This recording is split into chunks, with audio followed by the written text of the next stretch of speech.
د پاکستان نه یو تبلیغي جماعت ازبکستان له تبلیغ د پاره لاړو ویډیو مکمل وګورئ یو ډیره سبق آموز ویډیو د زموږ د پاره پکې ډیر غټ عبرت پروت دی څه ټیم چې د پاکستانیان ازبکستان له تبلیغ د پاره لاړو نو چې کوم جماعت له د تشکیل شوی هغه جماعت کې د اوسېدو بندوبست کو دا غزي چې کوم لوکل خلکو هغه د اوسېدو د پاره پوره بندوبست کو کوم واقعیت تاسو سره شریک کوم نو د اوس مال پته نشته چې د کې آیا حقیقت شته او کنيشته خو ما په فیسبوک باندې دا واقعیا وکړه نو تاسو سره شریک کوم خو یقینا زموږ د پاره پکې یو ډیر غټ عبرت پروت دی یو ډیر غټ سبق پکې پروت دی حقیقت پرې دی خو دا واقعیا لګوري چې زموږ د پاره پکې څه عبرت پروت دی څه ټیم چې هغه په جمعات کې دغه د اوسېدو بندوبست شروع دی کې د مونږ ټایم راغو چې دی کې څه تبلیغیان وړو زموږ چې د اودس چاردام د پاره بهر وروته جمعات نه د چاردام چې کم زیو د اودس چې سوري د اودس چې کم زیو هغه داسې لګ دغه نه لري اکثر کتا سو ګوري نو اودس له خلک چپلو کې چپلو کې جمعات کې اکثر داسې زیوي چې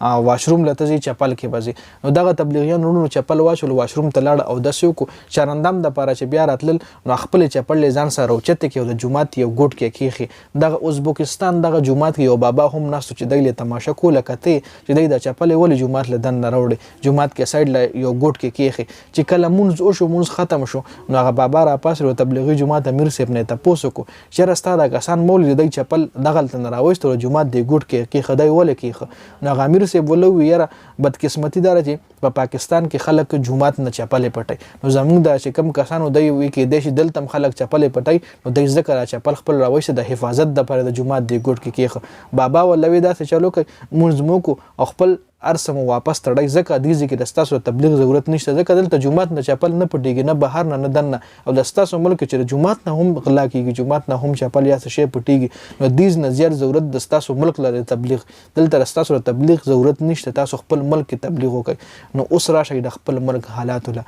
پاکستان حالات له وګورئ د صرف د جمعات نه چپل پټیږي کړه نور ته هم سيزونه پټیږي سوروازه مخکې مې په فیسبوک باندې وکړه د جمعات نه چا د یو پی ایس بیټیا نه وړلې وي دا سی واقعي هم راغلي چې د جمعات نه د چت پکې کوس کړی دی وړلې دی غلو نو ډیر داسې پاکستان کې داسې واقعیت کیږي داسې غلاګان کیږي داسې ډېرې خبرې شته په پاکستان کې چې ته باړوي نه دا اسلامي جمهوریت پاکستان دا یو مسلمان ملک دی نو هغه کم چې غیر مسلمان خلک دي لکه د مثال د یورپ او د امریکا درکم د اغه خلک چې کوم دي چې هغه زموږ د کارتونو وګوري نو تاسو سوي هغه به د مسلمانانو امپریس شي هیڅ کله هم نه زموږ خو نبی چې د دومره خلک مسلمانان کړو په هغه ټایم کې 1400 سال مخکې نو هندوان به هم د اخلاق چوکتن مسلمانان به شو هندوانو به هم زموږ خو نبی سره خپل امانتونه کې خل ولې چې دغه اخلاق خو دغه په اخلاق باندې غیر مسلمان متاثر کړي او غیر مسلم اسلام طرف له خپل اخلاق باندې مایل کړي نو اوس تاسو را به خپل اعمال